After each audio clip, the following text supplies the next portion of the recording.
Oi, pessoal. Eu vim aqui fazer um vídeo. Já é o quarto vídeo desta noite, mas é porque eu tô adiantando e eu vou parar por aqui. Mas eu vou fazer um vídeo. É assim, eu vou me entrevistar. E assim, vamos começar.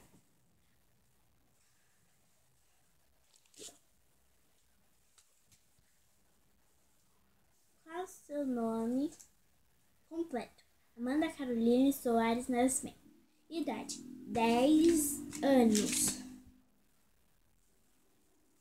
10 anos. Deixa eu ver. Série que você adora? Era Live Match. Era. Porque eu prometi no Tag Nunca Mais que eu não ia mais assistir. Vamos lá. Qual a sua melhor amiga? Suas 3 melhores amigas?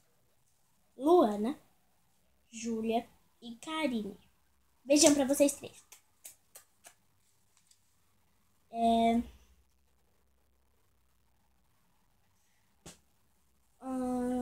O que mais te irrita? Irrita a pessoa falsa que finge ser minha amiga só pra aproveitar do que eu tenho.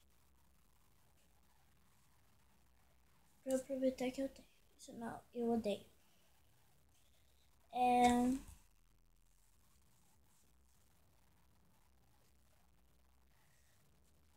Nossa, isso é difícil. O que você acha da sua professora? Eu falei da minha professora Rosana, tô falando bastante dela nesses aqui porque, tipo, ela é muito legal, né? E ela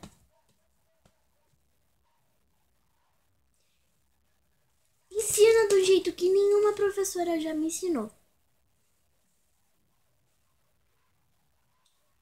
O que qual é o seu bicho de estimação favorito que você gostaria de ter?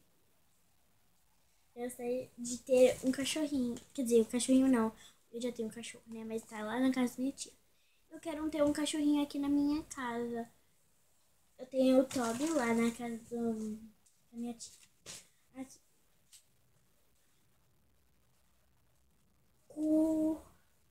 Coisa que você faz que não gostaria de fazer. Roer a unha. Não gosto. E faço. Você acha sua primeira entrevistada legal? A Luana, que eu entrevistei ela é super, ultra, mega legal. Se vocês têm que se inscrever lá no canal dela e no meu aqui também. E foi isso, pessoal. Espero que tenham gostado. Parei por aqui de vídeos e tchau. Deixa um like.